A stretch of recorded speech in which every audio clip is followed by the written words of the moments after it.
everyone. Welcome back to another episode of the Ryan Holtz Show podcast, where culture, entertainment, and business collide with unfiltered takes, celebrity insight, and entrepreneurial edge.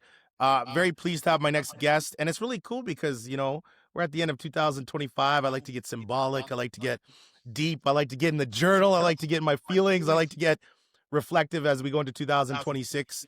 I have Tara Palmeri.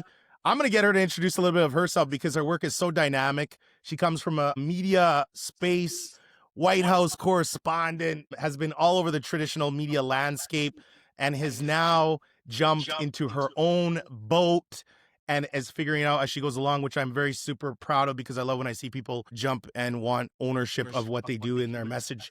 Tara, welcome to the show and welcome home, my friend. Thank you. This is great to be here. I'm so pleased to be on the show, and congrats on all of your success. It's amazing to see what you've built. I really look to people like you as beacons for the future for me, hopefully, to have the following and to touch as many lives as you do. So.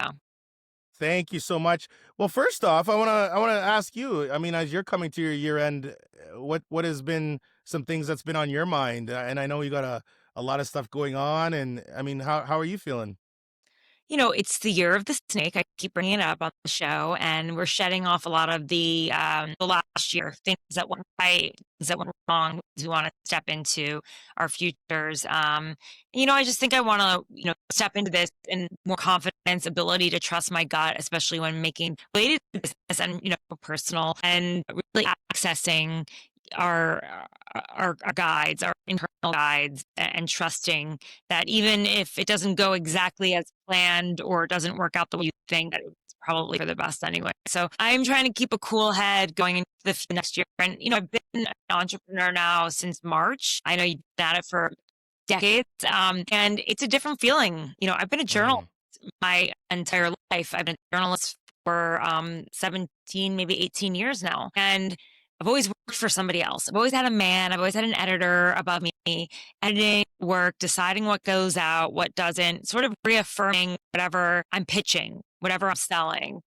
and telling me what they don't like and what they do. And now it's like I rely on my gut. I'm the one who decides what makes it and what doesn't, what topics are covered, what the angle is, how we attack it. And with that freedom, like, you have to step into that moment. And I feel like I've been able to do that the past year, and it's helped me hone my voice and my opinions and my beliefs and my reporting. And it's like you have to meet the moment, because if you don't, no one else is going to be there to hold your hand when it's your own business. You got to be able to step into those moments, to take those risks, have them be as calculated as they can be, and then fly. So that's what I learned more about in the new year. I love that. At what point did traditional media kind of stop matching who you were becoming and where you wanted to go, and kind of your voice and message? And keep in mind, we have probably 54% of our listeners are females. So I have a massive female audience, and we're all about just empowering and showing that, you don't need to ask permission before you step into the glory, so to speak. So for you, was there one particular moment? Was it a couple moments that you just thought, traditional and Tara, we're starting to kind of grow apart a little bit? It's funny. So I sort of, I dipped my toe into these waters, these new media waters. I was writing a newsletter for a new media company, Puck. I was a partner at the company, equity partner. So I was kind of getting into that, like, okay, I have some ownership in this business, not as much as I thought or hoped, but that's that is what it is. I think a lot of people realize that when they get into a startup. And I was at The Ringer, and I had a podcast through The Ringer, and it was my third podcast at the point. I'd been doing podcasts for a long time, probably one of the earlier podcasters. I had 2 podcasts on Jeffrey Epstein back in 2019 and then 2020. And I just felt like it was time to own everything myself. It was time to be the one to make the decisions. I felt like I could have been an editor at that point. I felt like I was using my own contacts. I was ready to have a team do that was like that I hired, that was there to support me and to help me, and that we could all work together. I was ready to create my own ecosystem, you could say. And I was ready to grow higher, and I felt like I couldn't live in the ecosystems necessarily that I was in, and I felt like it was time to leave and be on my own and really write and speak in my own voice, because there's a certain style at Puck in the writing, and it wasn't me. It really wasn't me. It's great writing, it's great style, but it wasn't my voice. It was edited. And so now I get to write my own voice, and I get to have direct conversations with my audience in a way that I never saw before. Like even the comment section, I engage, I talk to people, we have conversations, emails. It's it's really more a community. And I saw that in others. And I'll be honest with you, I wasn't the one who came up with the idea to go out on my own. Like a lot of people, sometimes women, unfortunately, we don't really see ourselves in those roles as entrepreneurs.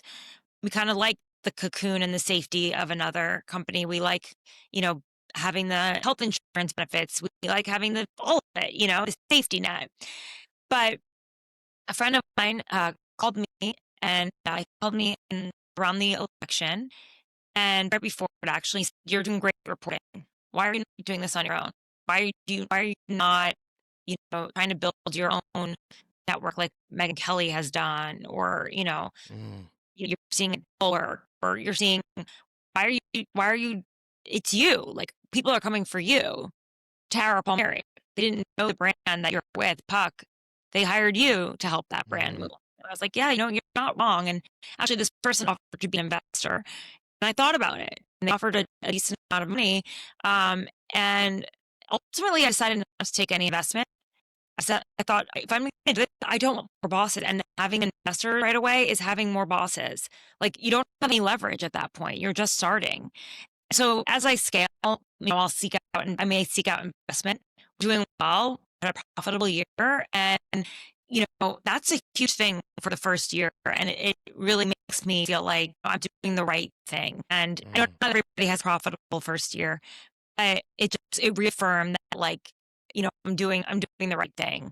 Could it be bigger? Sure. Could I have gone bigger in the first year? Splash, like, Barry Weiss with her free press, where she took on $12 million investment from people like Peter Thiel. Yeah, but I wouldn't want to take money from the guy. There are very few people that I would actually want to take any money from, to be honest. And so there's something to be said about really truly owning your own business. And so that's what I've done. I put the risk on myself. I put my own expenses, my own money on the line, and I placed a bet on myself. And I think that's the best. If you can do it, that's great. I have a unique situation. I'm not married, I don't have kids. A lot of people that have dependents, they can't necessarily take those types of risks. I had the ability to. It's one. I really wanted to have you on the show because I know you're so known for your political reporting and, White House, and there's so much content around your name and so much pieces around your name. But I think you're in such a unique position that's very universal in the sense that a lot of women specifically are really stepping out and saying, hey, this is not working. For example, we notice in our business, because I work with a lot of females 45 plus, and it's really interesting because when that 45 plus age goes, whether you've been married or not married or have kids or stay at home mom or not a stay at home mom, it's like this reflection point comes on. And I've worked with so many females that are extremely wealthy and say, Ryan, I'm making tons of money, but I'm cash rich and soul poor. I need to find my voice and put it out there. And I think you're somebody that's been using your voice your whole life, literally, pun intended. And now you're going out on your own. And I think this is such a great case study. And I hope you document through your content a lot more of that, and politics, of course, because I think there's a lot of females that are looking at you, cheering you on and saying, Oh, I'm gonna start studying her blueprint because she's kind of shown what's going on from day one. thank you for saying that. I really want more women to feel confident and to feel like they can step into these roles and they can run businesses. I think that, it's not really, perhaps, I don't want to speak universally. Not all women are the same, just like not all men are the same. Of I course. don't think that it's necessarily like in our natures, some of us, at least for me, never dreamed of being somebody else's boss, to be honest. Like, I never dreamed of running a company. I always dreamt of being a journalist. But in this media environment, in which it's become so fractured and where corporate interests are really overpowering the ability to tell clear stories, and my experience with just dealing with like the standards and the editorial department at news agencies that aren't really about standards. Sometimes they're more about bookings and like getting the big get rather than breaking the story. Like, I just got really disillusioned by all the newsroom that I was in after a while. I just started to feel like I felt like I had I would do better on my own. And I had the skill set already to be able to do it. Now, for young journalists, I don't necessarily think, especially ones who want to be investigative journalists, I don't know that it's a great idea to start out of school doing this.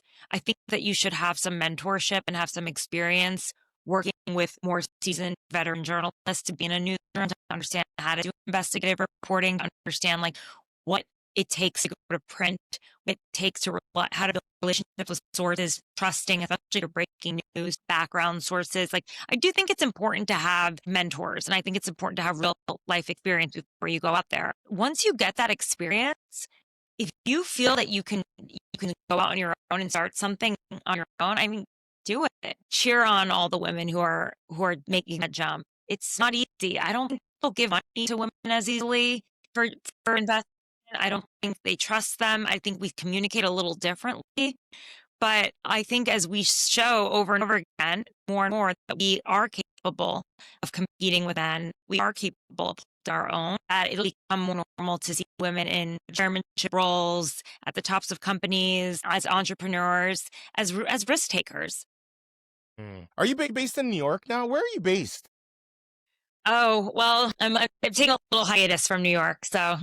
Where are you based now? Like, I was trying to figure out, I'm like, she in New York? You're kind of everywhere. Yeah, I travel a lot for work. Like, I'll be in Dubai next week for a week. Yeah, in the winter, I'm on a little bit of a hiatus from New York. So, Okay. and I'm in Washington a lot too. So I really move around. Okay, Yeah. I like that. Okay, I'm based in Canada. I was in New York, maybe 4 weeks ago. The media's crazy. We got the tariffs. We got the 51st state talk, and I love my Americans. I mean, I do a lot of business there, and I just feel like when I go there and I'm in the mix of the day-to-day, like I was taking the subway like 7 a.m. in New York. I felt like a true New Yorker. I was so proud. And I went down to Hudson Yard, and I think it's like that one subway, like it's like a dead end or something. I got lost, but I made it. Anyways, and I felt warmth. It's really weird. Like, I just love the vibe of the people. And, I had to ask a couple of questions like, hey, am I on the right subway here? I'm trying to get over here. And nobody ever, like, it was just it was all love. And the media tries to kind of like pin Canada versus US right now. What are your thoughts on that? Especially when Canada and US have been such allies since the beginning of time. I think it's unfortunate. I mean, the closeness that we have, despite the borders and the boundaries, like, I think it's a really special thing that we could have this North American alliance, not just with Canada, but with Mexico for so many years, and that it's become so frayed.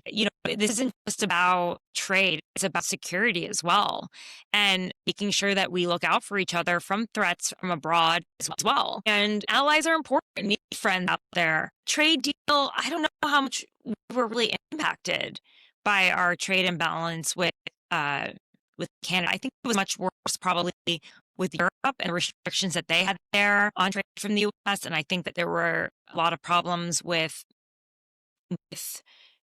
China, but they had ripped up NAFTA already in the first term, and they had already created the USMCA, I think it's called. I might be wrong with they created a new trade agreement between Mexico, Canada, and the U.S. in the first term. So I don't understand why they were trying to disrupt that again. I mean, a lot of Canadians spend time here. We spend time there. In some parts of the country, I mean, some of the land and their farms are split between the U.S. and Canada. It's the problem. You want goodwill with your neighbors. Never good. France and Germany, how that worked out. Yeah. And I mean, hey, listen, here in or Canada, or Ireland and the UK, right? I've never seen. I don't think I think this is a very unique time to be living because our human experience has been a little bit altered. I think even after COVID and the pandemic and everything, but even our own government. I mean, we had so many problems going on here. And it's really interesting because sometimes I would always find people would say, "Oh my gosh, let's move to the States. It's so much more advantageous." And then sometimes you'd be like, "No, no, let's like move back to Canada." And it's really weird because when you go on both sides, we both countries got a lot of issues going on right now. That being said, you are an Epstein. Oh my gosh, you report on Epstein, Epstein, Epstein. You are one of the few people that have just not let the Epstein files go to sleep. You're constantly on it. Why do institutions drag their feet? Why is this topic consistently try to be distracted? There's so many distractions that I feel have been put up to get away from this subject. Why, Tara? Well, first of all, I've been covering this story since 2019. I've done 2 podcasts on it. So that's why. And I worked really closely with Virginia Giuffre, the survivor who accused Prince Andrew of book like shook the world. So I know the story really well. And so when it came back to life again, and I've been working on it for many years, even when other people didn't care. And so when it came back to life again, I was kind of in the right position at the right time to offer my reporting and to keep at it. And I know the survivors of Jeffrey Epstein really well. So it made sense. Here's the reason why that Americans are outraged by this. It's because it's a clear government cover up. It's an example of the rich getting away with things that the poor could never get away with. And in fact, it's an example of the rich actually taking advantage of poor children. And it's the kind of thing that, like,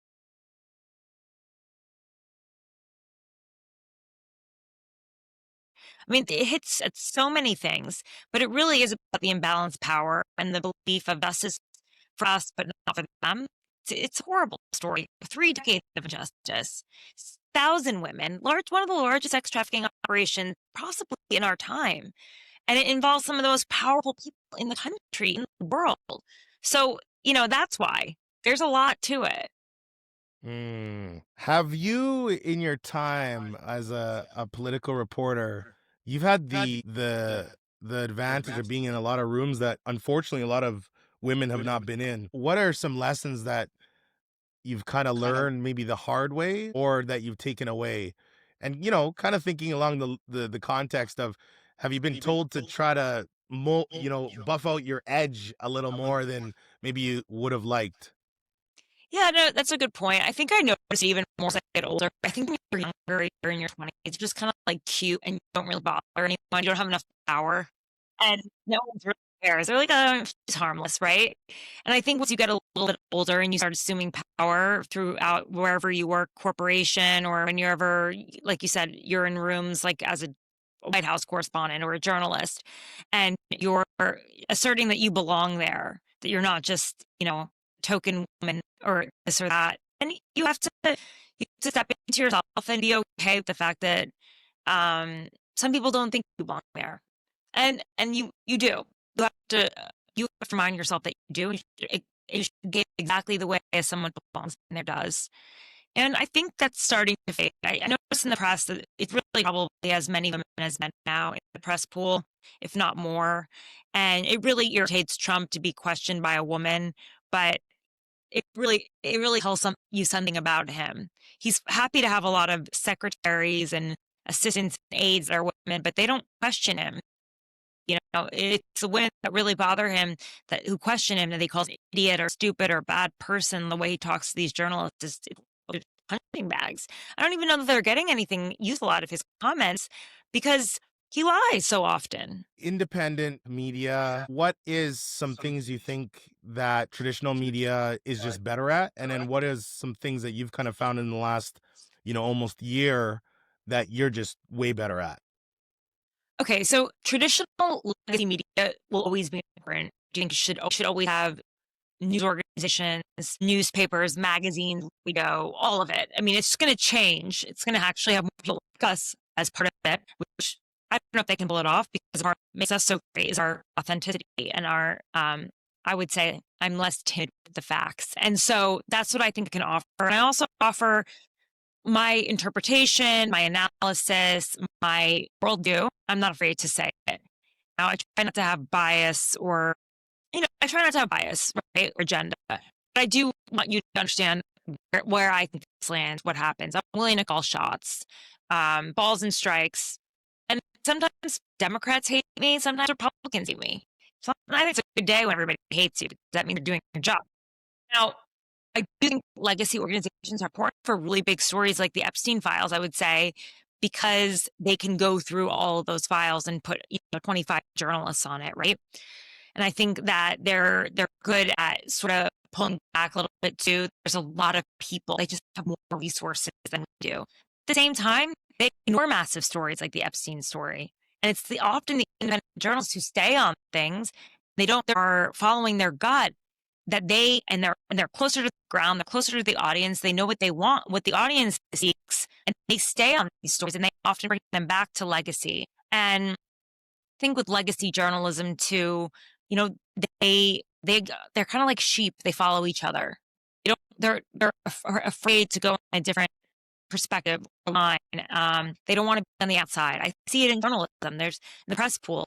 They kind of stick with the line of the day, and it's often fed by the administration. So having outliers, I think we can all live in the same ecosystem together. Your editorial philosophy or mandate now that you have your own show and independent, is it one of what should we talk about today, or is it really trying to find out what people are talking about and how to insert yourself based on your views or your journalism? It's crazy because I never wake up thinking to myself, what should I do today? It actually becomes so obvious to me every single day what the story is and what I can offer. Like I think about it because I don't have a huge newsroom to just keep churning out, like story after story after story. I think where am I, Tara Palmeri, or my team how are we in the best position to cover this story in a unique way? Can we break news, or do I have insight and analysis? Do I have a source that other people don't have? Can I book this person to talk about this topic? Can I put forward a news story? I think about what do I have personally? I don't like to chase other people. That's always been I've never been a chaser. And sometimes there's just like a story of the day is a really big one, and I can make phone calls and call my sources on the Hill or in the White House, and I can break it down and here's what people are really saying. This is what you're reading, but this is what's really happening. I've always felt that I've had that ability to do that, and that has value. Is this like an intrinsic thing? Because you know how you say obvious, right? To so many people, it's not obvious. Like, I mean, I'm like a visualization person. I'm a detail. I'm nosy. I'm curious. I'm okay with, not being offensive, but if I always have good intent, but I'm totally okay with offending if it's just because I'm so damn nosy. So the nosy person in me wants to ask, like, you wake up, you get out of bed, like, do you look at your phone? Are you looking at, X? Like, how are you knowing, how's it so obvious to you what you should be covering that day? It's fun. You said you're a journalist. As I said, curious, nosy, pushy, lots of questions. That's usually a good journal. But Tara, sometimes I'll be honest. This is where I'm not a journalist, because sometimes I like to talk shit. Sometimes I am a little biased, and I'm like, no, I'm going to insert Ryan Holtz's viewpoints, especially if it's personally or whatnot. I think you're allowed to, and I think you just separate that and be like, this is how I think. But don't present it as a fact unless it is. You know what I mean? Like, don't present your opinions as facts. True. So here's obvious. I just read a lot. I listen to podcasts. I check social media. I get the headlines like everybody else, and I call sources. And I know it's happening, and I get a feeling for what's going on. Sometimes I'll see something on social media that I'll react to. Things bubble up, and sometimes I'm like, for this week, it's a slow week. It's it's the holidays, so I book things in advance. I'm like, end of year wrap up. Okay, what to look forward to. I know how to do kind of like evergreen programming. I've been doing this for a long time, so I have some experience as both feature writing and scoops and covering news coverage, and it's like you just get into a rhythm. You just have to come up with something. There's no like, oh, I don't have anything today. That's not an option. Okay. I'm using this interview to get a little bit of who the hell's Tara Palmeri, like, as a human, because I think there's so many opinions about you and so much there. First of all, a two-part question. What do people get wrong? But in your mind, I'm a big brand person. So I always say, I always ask people, especially clients, because I try to get clarity on brand. And brand just means how you make people feel. It's not your logo, it's not your italic font, Yeah. just how you make people feel. If I say Versace, you feel something. If I say Walmart, you feel something. If I say Tara Palmeri, you feel something. So if you're going up on stage, somebody's giving you that intro, 15-second, getting up from the table, walking to the stage, what song would represent the Tara Palmeri brand? What's the song that just gets you absolutely jacked up? Oh my God, that's a great one. That's a great question. Coming from you, thank you. Yeah, Thank this is you. you got me stumped. No, it would Humble already. gratitude. I'm just gonna be quiet. I'm gonna let the silence drip now.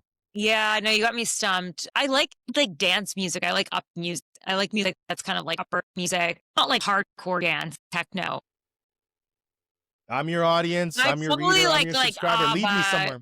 like ABBA, gimme, like something like fun and party disco. And I know I can seem like a hard ass like when I'm interviewing people and I want to get down to the truth, but at the end of the day, like I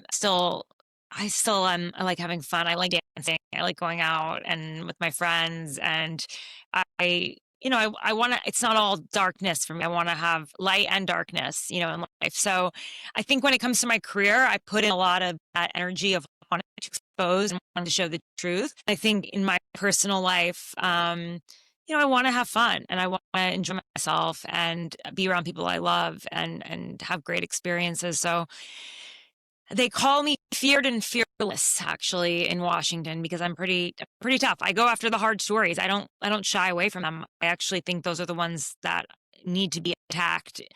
But maybe I'm a hurricane. I don't know. Isn't there a song like a hurricane?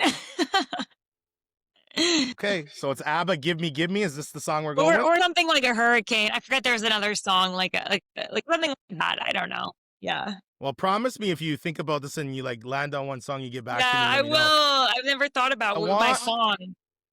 Well, I'm kind of going around because I see like you got so many years as a journalist. Now you're independent. It changes everything when you own your own business. People talk about balance. There is no balance with business. It's a lifestyle.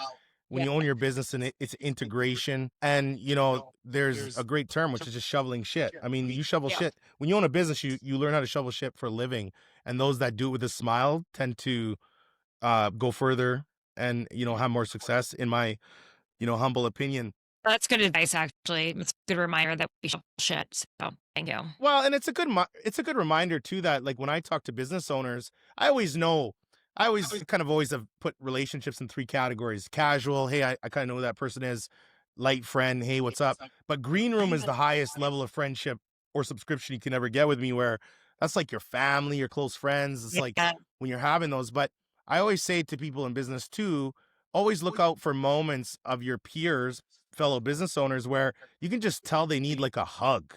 Because people ask me all the time, hey, Ryan, I want to go out on my own. What's your advice? And I tell them straight up, listen, yes, great. Flexibility, earning income, unlimited. You will literally go and cry under your desk multiple times in a year out of straight just frustration. It will take everything and more to be successful at that. It's just a different, it's like casino workers or something. They're just weird. Entrepreneurs are weird people. We're curious. We're just, where conversations are different, extremely cautious on who we kind of align ourselves with and build friendships with, because your time and energy is absolutely everything, right? Totally. No, it is So everything. what do we get? For our listeners, Tara Palmeri, what do we get wrong about Tara? Is there anything that you're just like, oh my God, they just get this wrong about me? Is there anything that you're like, people just kind of, it's like a misunderstood thing or something? I try not to look at the Reddit comments. I try not to look at them. They're probably all sexist, to be honest. So I don't like to look at them. And not that I don't have my faults, but I try to be balanced and I try to be understanding as much as I can be and struggle with that, just trying to like get the right note with people so you're not being taken advantage of. I'm very passionate and I really care about women's issues and specifically people who are victims of crimes. And I think often crime and women, they're ignored and there's so much shame, especially around sexual abuse crimes. And I feel like in my career, the most meaningful work I've done, and I've said this before even the Epstein story broke open again, it was the most meaningful work I ever did, was to help these women of Jeffrey Epstein to validate, to let them speak and to be heard. And so, I really, I went into journalism because I believed in upgrading. I believe that you could hold power to account the pen. You really could. You could be with solid investigative journalism. You could make sure that the powerful are not taking advantage of people without power. And I think that is always my goal. And so I think if anyone thinks anything other than that, from me, not political, I don't have an agenda in that sense. My agenda is really more of the style of a journalist who wants to make sure that we use our power of the pen to protect people who are weaker in society. That's great. That's phenomenal. One guest you might want to think about having on is her name's Lila Mickleway. I don't know if you've heard of her, but she's on the crusade of taking down Pornhub and has had she's the one that got their MasterCard and Visa and all that stuff canceled and all that. But she's very much along those lines. What is your number one tip going into 2026? Kind of leaning more, I guess, on our female audience. What would be, in your lived experience this past year, what's one tip you would give to our female listeners, watchers? Be bold. I don't know if that's a little cliche now. Be bold. Don't question yourself, but only when appropriate. But you belong there. You belong exactly where you're supposed to be. And true feminism isn't about one woman rising to the top. It's about bringing all this stuff together. I love that. Tara, how have you managed to, you said you like dark and light. How have you managed to not let those two cross-pollinate? How have you managed to report on, really heavy stuff, face tons of backlash, and still keep smiling and still keep having fun with your friends and still keeping a great attitude?